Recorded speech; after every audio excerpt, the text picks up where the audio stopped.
I'm sitting here, I'm Bill Tant, hello, and everybody called me Captain Scuba. I'm sitting here on a cold morning in February, about 29 outside, and I'm sitting in my room here in Panama City, which is St. Andrew. We're in St. Andrew, Florida, which is right across the street from St. Andrew Marina.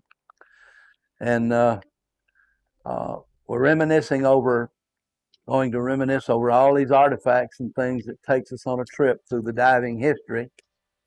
And as I travel in my mind, we talk about history, I can remember that when I was in the Army, in the 82nd Airborne, they found out about my water background, and the commander called me up and asked me would I like to go into special service. And I felt anything to get me out of washing dishes, KP, and carrying 81 millimeter pods on my back, I'd get out of that. So they put me in a swimming pool, and I had a pretty good life. Had my own car, and I taught swimming to these fellows that jumped out of airplanes so that they wouldn't drown. And I'm surprised, you'd be surprised how many guys back in my period around 51 that drowned in parachutes that couldn't get out of them. But anyway, this boy I met was from Yucatan. His name was Soto. And he had an aqualung. It was an old 2-hose regulator. I think it was one of the old military DAs. And I got intrigued with it. And so we'd strap that tank on the back of that motorcycle, and what fins and weight belt and stuff we had, we headed to Myrtle Beach. And we really became a hit at Myrtle Beach because we could go underneath that long pier they had, and I could shoot redfish. Man, there's all type of things underneath those piers. And anyway, I finished my tour, and in fact, he in the end he got the motorcycle, and I got the gear, and I came to back to Birmingham, and when the military draw panned out, there's a universal thing in this country we have to do. We have to go to work. So I had to find me a job after coming out of a military, Fort Bragg, North Carolina, and Columbus, Georgia, down at Fort Benning. So I went to work for an aircraft firm, and the firm back in those days was called Hayes Aircraft, and they put me in production control. And I had already begun to think about teaching diving, because I joined a club in Birmingham. It was called the Birmingham Skin Divers Association. Met in a public library.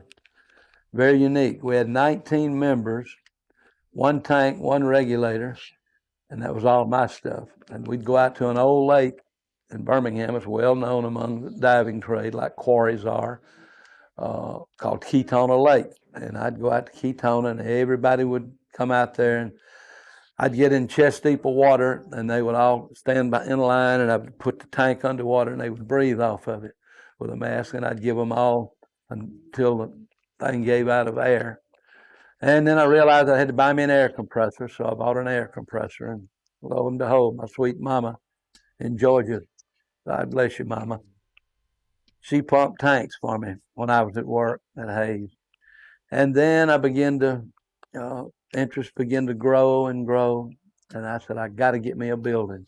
So I started riding around, and there's a little place called Avonwood in Birmingham, and I ran across this woman, Miss Martha Flowers.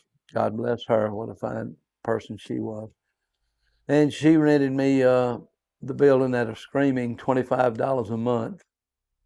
And I didn't have an apartment because I was still living at home. So, wow, what a place I could, if I could get the upstairs, I could have an apartment and have a dive store. And that's what eventually happened.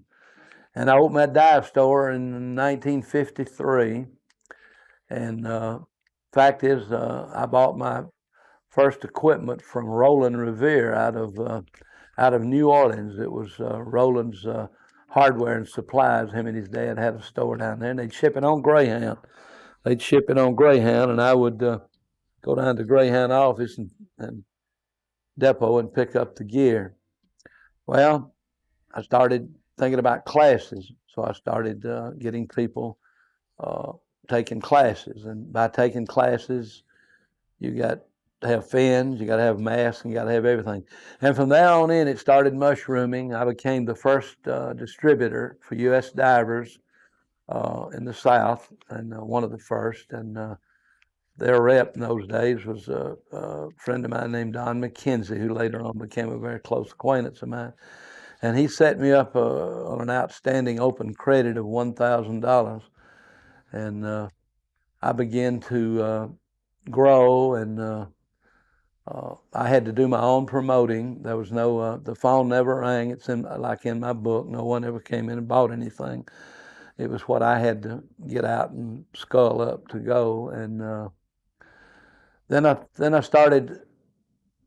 I was intrigued with shipwrecks, and freshwater lakes were great, but there was more than that in it for me. I really wanted to dive down on the coast and down Panama City, the beautiful beaches, and the Gulf of Mexico always intrigued me. So lo and behold, I took off.